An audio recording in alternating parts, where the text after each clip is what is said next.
Hi అండి. ఆలుగడ్డ మెంతి కూర కర్రీ ఎలా చేసుకోవాలో చూపిస్తాను. చూసేసేయండి. ఆలుగడ్డ మెంతి కూర, బెబ్బరికాయ 3 కాంబినేషన్స్. టమాటో. ఆయిల్ వేసుకోవాలి 2 టేబుల్ స్పూను. ఇందులో జీలకర్ర, ఆవాలు కూడా వేసుకోవాలి. పోపు వేసుకోవాలి.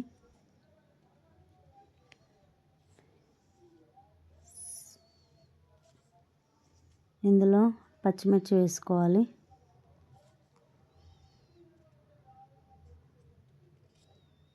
పచ్చిమిర్చి వేసుకున్నాక ఆలుగడ్డ కూడా వేసేసుకోవాలి ఇందులోనే. ఇప్పుడే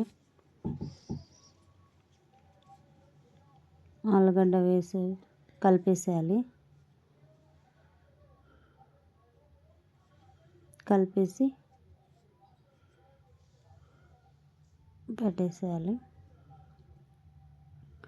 ఒక 5-10 నిమిషాలు అలాగే ఫ్రై చేస్తూ ఉండాలి, అడుగంటకుండా. తర్వాత బెబ్బరికాయ కూడా వేసేసుకోవాలి. ఒక 1/2 కప్పు వేసేసుకొని దాన్ని కూడా కలిపేసి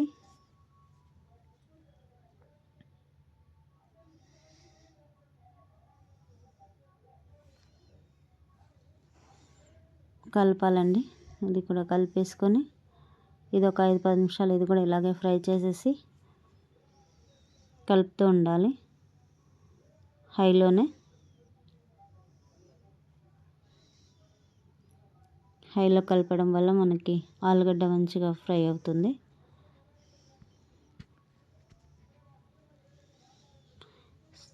రుచికి సరిపడా ఉప్పు వేసేసుకొని మళ్ళీ ఒకసారి కలపాలి.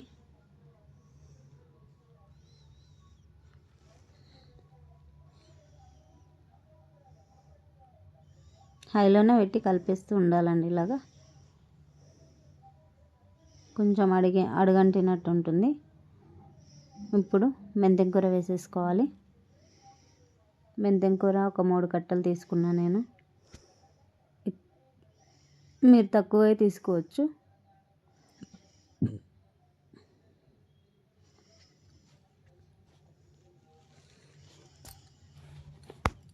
కలపాలి.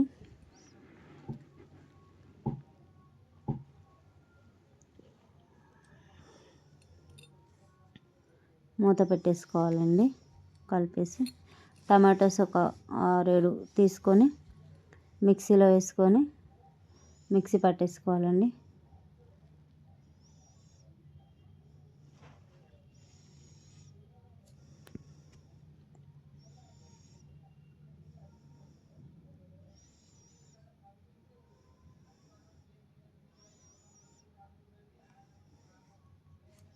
మిక్సీ పట్టేసుకొని పెట్టుకోవాలి పక్కన. తర్వాత మళ్ళీ ఒకసారి తీసి కలుపుకుందామండి.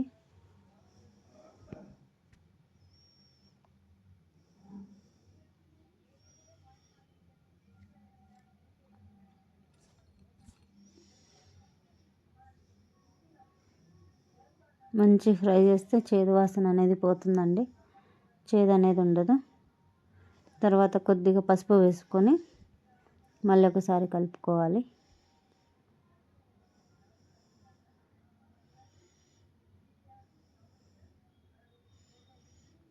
కలుపుకొని మూత పెట్టేసుకోవాలి. మళ్ళీ ఒకసారి తీసి మళ్ళీ కలిపి కొంచెం కారం వేసుకోవాలండి. స్పూన్ కారం వేసుకోవాలి. కారం వేసి కలపాలి.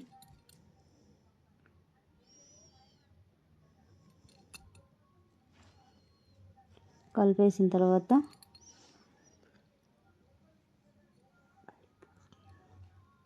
కొంచెం బాగా ఫ్రై అవ్వాలి. తర్వాత కొంచెం మూత పెట్టేసుకోవాలి. ఒక 5 మినిట్స్ కారం మగ్గిపోతుంది. తర్వాత మూత తీసేసి టమాటో ప్యూరీ వేసేసుకొని కలిపేసుకోవాలి.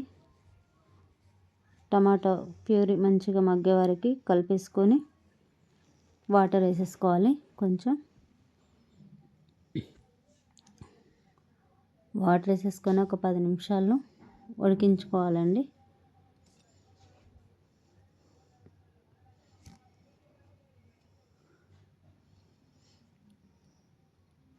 వాటర్ వేసేసి ఉడికించిన తర్వాత